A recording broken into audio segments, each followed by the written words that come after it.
আগামী ৫ এপ্রিল থেকে ১৯ এপ্রিল পাকিস্তানের লাহোরে অনুষ্ঠিত হবে ২০২৫ নারী বিশ্বকাপের বাছাই পর্ব। গত ডিসেম্বরে ওয়েস্ট ইন্ডিজের কাছে হেরে সরাসরি বিশ্বকাপে খেলার সুযোগ হাতছাড়া হওয়ায় বাছাই পর্বে খেলতে হচ্ছে বাংলাদেশকে। সেই উদ্দেশ্যে সকালে দেশ ছাড়ে নিগার সুলতানা জ্যোতিরা। পাকিস্তানের উদ্দেশ্যে দেশ ছাড়ার আগে বিমানবন্দরে গণমাধ্যমের সঙ্গে কথা বলেন নারী দলের প্রধান কোচ সারোয়ার ইমরান। পাকিস্তানের ব্যাটিং বন্ধ উইকেটেই খেলবে দলগুলো, এমন উইকেটে বোলারদের ভালো করা প্রসঙ্গে কথা বলেন ইমরান।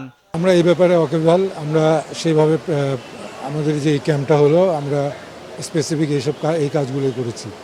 ব্যাটিং উইকেটে কীভাবে বোলিং করতে হবে, ব্যাটিং উইকেটে কীভাবে ব্যাটিং করতে হবে, স্ট্রাইক রেট কীরকম হবে, সব কিছু আমরা এইভাবে প্র্যাকটিস করিয়েছি। বাংলাদেশ কোনো দলকে ছোট করে দেখছে না বলে জানান তিনি। পাশাপাশি টাইগ্রেসরা বাছাই পর্বে সবকটি ম্যাচ জিততে পারবে বলে মনে করেন বাংলাদেশের কোচ।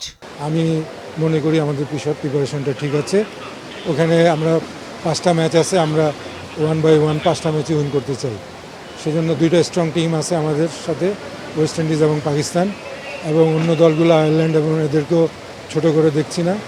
আমরা সবার সাথে ফাইট দিয়ে 1 বাই 1 ম্যাচ জিতে কোয়ালিফাই করতে চাই। আগামী 10 এপ্রিল থাইল্যান্ডের বিপক্ষে ম্যাচ দিয়ে শুরু হবে বাংলাদেশের বিশ্বকাপ বাছাই মিশন। 6 দলের এই বাছাই পর্ব শেষে সেরা 2টি দল জায়গা পাবে বিশ্বকাপে।